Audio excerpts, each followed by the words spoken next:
Good morning po. Ito yung inaalagaan ko pong inaalagaan kong itik. Siguro siguro sila itik Pinas. Kasi nung alagaan ko to, hindi ko to binili. Ganyan na sila kalalaki. Kaya yung pag-itlog nila, hindi ko alam kung kailan. Hindi ko rin alam kung mangingitlog pa. Pito. Isang lalaki, 6 na babae.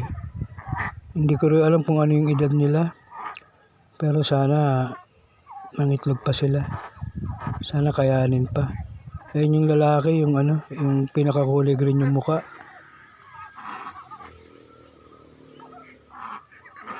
Pero hindi ko alam yung edad nila. Sana mangitlog pa rin sila. Ayaw nila uminom habang nandito ako. Lipat ako. Tapos tsaka kuli kuhaan. Gusto ko sana kuhaan sila habang umiinom. Tapos na kasi kumain. Ngayon umiinom sila. As ang tagal naman uminom. Inom na kayo. Yan. Meron ng isa. Ayun yung uminom na una.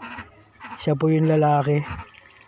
Kasi meron siyang isang pirasong buntot na umikot.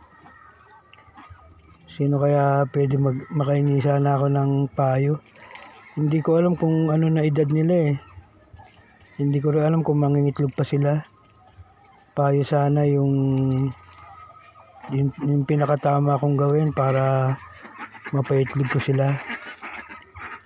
Sige, yun na lang po. Good morning po ulit. Salamat po sa panonood at pakikinig.